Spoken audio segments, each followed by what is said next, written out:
Il y a 54 ans, le 30 mars 1968, disparaissait tragiquement et dans l'anonymat complet Bobby Driscoll.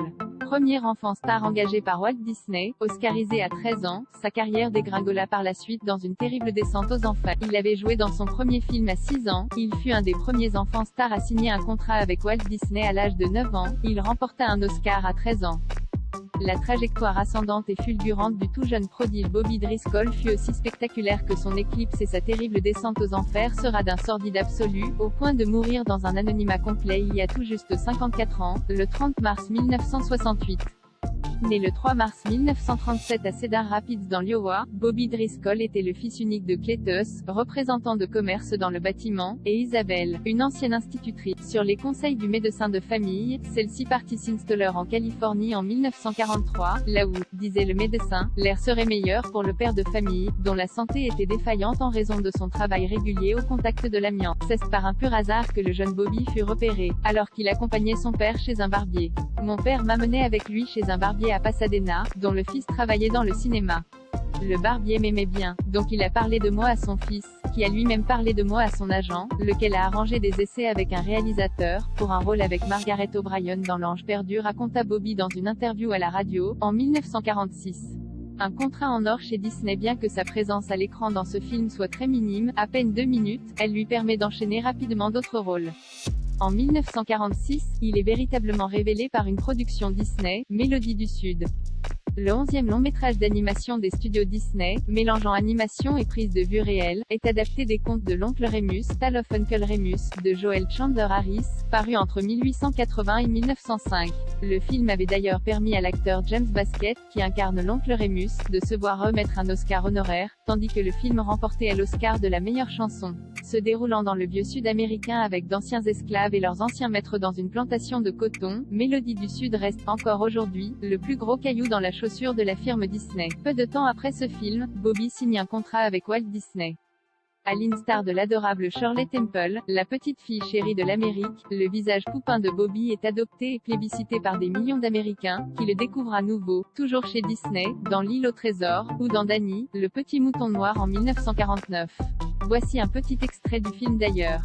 En 1950, il remporte un Oscar de la jeunesse, une catégorie qui n'existe plus, pour son film Une incroyable histoire. 3 ans plus tard, il prête ses traits au garçon qui ne voulait pas grandir, Peter Pan, et double le personnage animé créé par la firme Disney. Au fait de sa notoriété, il a même l'insigne honneur de déjà recevoir son étoile sur le Walk of Fame des Hollywood Boulevard. Ci-dessous, un extrait de la cérémonie des Oscars, où Bobby vient chercher son prix. Pourtant, cette même année de 1953 résonne comme un coup de tonnerre pour le jeune comédien. Disney met brutalement fin à son contrat, 3 ans avant la date prévue. Les raisons, bien qu'incertaines, sont diverses. Mais au moins, déjà physiques. Bobby ne ressemble déjà plus à cet adorable bambin au visage poupin, il a de l'acné, sa voix a mué et est désormais plus grave. Et il se murmure que Howard Hughes, le milliardaire propriétaire de la RKO et distributeur des films de Disney, ne supporte pas cette incarnation hollywoodienne qu'il déteste. Toujours est-il qu'il apprend son licenciement de manière bien abrupte, il se voit interdit d'entrer au studio du jour au lendemain. La descente aux enfers, la spirale infernale commence. Ses parents l'inscrivent à la West Los Angeles University High School, en vain. Désireux de forger son propre destin et tracer son chemin, il part se perdre un temps à New York, se marie et divorce 2 fois. Malgré quelques rôles à la télévision, dont notamment dans la série Rawhide, qui lancera un certain Clint Eastwood, ou Dragnet, il ne se remettra jamais d'avoir été abandonné par Hollywood, déclara son ami Billy Gray à Entertainment Weekly.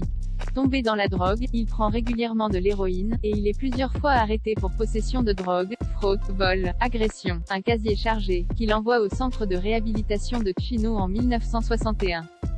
Je gagnais 50 000 $ par an, je travaillais régulièrement.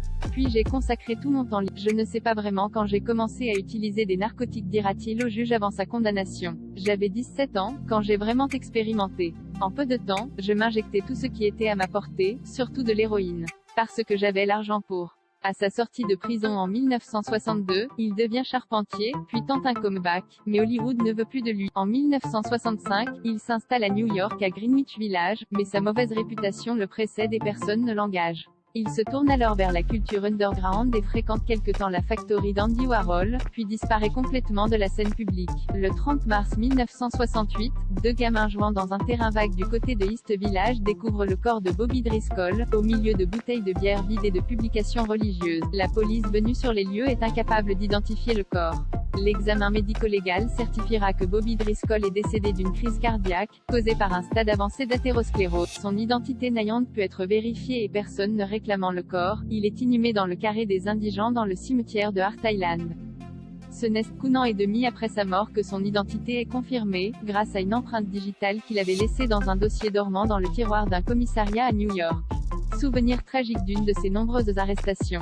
Dans un cruel sort du destin, sa mère n'apprendra sa mort que 2 ans plus tard. Quant au public, il ne connaîtra le destin de Bobby Driscoll qu'en 1972, à la faveur d'une brève ressortie dans les salles de Mélodie du Sud. C'est d'une tristesse à fendre les pierres en deux.